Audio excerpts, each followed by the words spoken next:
حضرت عمر جب نعرہ لگاتے نا تو کس طرح کانپتے. سفیر آتے روم کے ملنے کے لیے تو کہتے جاؤ عمر نفل پڑھ رہے ہیں، ٹائم کوئی نہیں. ایک دن اندر میٹنگ ہو رہی تھی، حضرت عمر میٹنگ میں بیٹھے تھے. آپ کے بیٹے ملنے آئے عبداللہ ابن عمر. ابا جی اندر آ جاؤ. فرمایا دروازے پہ کھڑا ہو، میں ضروری بات کر رہا ہوں، اندر نہ آنا. جناب عبداللہ ابن عمر کہتے ہیں میں دروازے پہ کھڑا ہو گیا. تھوڑی دیر گزری تو امام حسین بھی آ گئے. ایک حدیث میں ایک روایت میں امام حسن کا لفظ بھی ہے. امام حسین آئے، آ کے عبداللہ ابن عمر سے کہنے لگے عمر فاروق اندر ہے؟ تو کہا وہ اندر تو ہے. تو کہا آپ کیوں دروازے پہ کھڑے؟ کہنے لگے ابا جی نے کہا ہے یہاں انتظار کرو، میں کوئی ضروری بات کر رہا ہوں، لیکن شہزادے میرے لیے کہا ہے، میرے لیے آپ جانا چاہیں تو چلے جائیں. امام حسین کہنے لگے امیر المومنین کوئی بات کر رہے ہوں گے، میں ظہر کے وقت مسجد میں مل لوں گا، ظہر کا ٹائم آئے گا نا تو میں مسجد میں مل لوں گا. یہ کہہ کے چلے گئے. حضرت عمر باہر آئے تو حضرت عبداللہ ابن عمر سے کہا کہ کوئی آیا تو نہیں؟ عرض کی حضور حسین ابن علی آئے.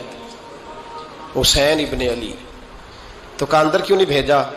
کہا میں نے کہا تھا بے شک چلے جائیں، لیکن وہ کہہ رہے تھے کہ میں ظہر کے وقت مسجد میں مل لوں گا. تو سیدنا عمر فاروق فرمانے لگے عبداللہ تجھے تیری مار ہوئے، حسین کو کیوں واپس بھیجا؟ پھر عمر دنیا داروں کے سامنے ڈٹنا، کھڑا ہونا عمر پہ ختم ہے، لیکن جو اندر کی بات ہے نا، روح کی، جو عقیدت کی بات ہے، جو وفا کا رشتہ ہے، اس کو کون سمجھے؟ یہ جو روح کی مجبوریاں ہیں، یہ جو وفا کی مجبوریاں ہیں، اسے لوگ کیا سمجھیں؟ انہیں کیا پتا کہ مرشد کے بیٹے کے پیر چومنے میں حسن کیا ہوتا ہے. انہیں کیا پتا کہ جب استاد کا بیٹا گھر میں آتا ہے تو دل کرتا ہے مکان بیچ کے اسے دے دیں، اس کے باپ کی نیکیاں بڑی ہیں. جناب عمر فاروق دوڑے گئے، امام حسین کے دروازے پہ دستک دی. امام حسین باہر رکھا. شہزادے یار ملنے آئے تھے تو بغیر ملے کیوں آ گئے؟ عرض کی کہ آپ مصروف تھے، آپ کے اپنے بیٹے بھی دروازے پہ کھڑے تھے تو میں واپس آ گیا. امام حسین کہتے عمر جذبات میں آ گئے، سر سے پگڑی گر گئی. کہنے لگے حسین میرے بیٹے کا اور حسین کا کیا مقابلہ؟ کیا اس کی ماں کا نام فاطمہ الزہرا ہے؟ کیا اس کی نانی کا نام خدیجہ الکبریٰ ہے؟ کیا اس کے نانے کا نام محمد مصطفیٰ ہے؟ اور پھر سر سے پگڑی اتری تھی، اپنے بال زور سے پکڑ لیے. کہنے لگے حسین میں نا مکے میں اونٹ چرایا کرتا تھا اور ڈنڈوں سے مار کھاتا تھا اپنے باپ سے. یہ جو آج ساری دنیا میں عمر کے نعرے لگتے ہیں یہ تیرے نانے کا صدقہ ہے. شہزادے میری وفا اور میری وفا میں جب تیرا دل کرے نا دوڑ کے آ جایا کر. عمر تو نو. ایک دن امام حسین نے آ کے نا جناب فاروق اعظم سے کہا، خطبہ دے رہے تھے بچوں کی طبیعت شروع میں، پتہ نہیں کیا بات آئی امام حسین کے دل میں. کہنے لگے عمر نیچے اترو، یہ میرے نانا کا ممبر ہے. تو حضرت سیدنا عمر سنو، کبھی میرا بھی بچہ آ جائے تو میں کہتا ہوں اس کو پکڑو یار، بچوں کو تو نہیں نا جمعوں میں مطلب ذکر کیا جاتا، اترنا میرے نانے کا ممبر ہے. جناب عمر اتر کے نیچے کھڑے ہو گئے. تو کہا جا کے اپنے نانے کے ممبر پہ بیٹھ. تو حضرت عمر رو پڑے. کہنے لگے شہزادے میرے نانے کا ممبر ہی کوئی نہیں ہے ہی نہیں، یہ ممبر یہ مصلی یہ تیرے نانے کی شان ہے، میرے نانے کا کوئی ممبر نہیں، تیرے ہی نانے کا ممبر ہے. تھوڑی دیر کھڑے رہے تو امام حسین کہنے لگے اچھا کوئی نہیں آپ کے نانے کا ممبر کا نہیں. کہا چلو پھر میرے نانے کے ممبر پہ بیٹھ جاؤ چلو خیر ہے. کوئی نہیں آپ کے نانے کا؟ کہا نہیں. تو کہا کوئی نہیں پھر میرے نانے کے. جب حضرت عمر بیٹھے تو بڑا شاندار جملہ کہا. فرمانے لگے میں ممبر پر مرضی سے نہیں بیٹھا تھا، مجھے ابو بکر نے بٹھایا تھا، اور پھر حسین کے کہنے پہ میں اترا ہوں، اب مجھے حسین نے بٹھایا ہے. اب کسی کی جرت ہے تو عمر کو اتار کے دکھائے، اب میں حسین کا تیری نسل پاک میں. یار کتنی بے شرمی کی بات ہے، لوگ امام حسین کو باغی کہے. وہ حضرت امام اعظم ایک باغ میں بیٹھے تھے، شاگرد ساتھ تھے، تو کتابیں بکھری ہوئی تھی، کچھ لکھا جا رہا تھا، بکھری ہوئی تھی کتابیں. امام محمد بھی بیٹھے تھے، امام ابو یوسف، کئی اور شاگرد بیٹھے تھے. تو جب لکھتے ہیں نا یہ لوگ تو حوالوں کی تلاش ہوتی ہے، کتابیں بکھری ہیں، صفحے بکھرے. بچے گیند کے ساتھ کھیل رہے تھے تو گیند اچانک باغ میں آئی تو ایک چھوٹا سا بچہ گیند لینے آیا تو امام اعظم اٹھ کے کھڑے ہو گئے. وہ بچہ گیند لے کے چلا گیا، کتابیں ساری پھر بکھر گئیں، جو گود میں رکھی ہوئی تھی وہ بھی نیچے گر گئیں، کچھ صفحے بھی گر گئے.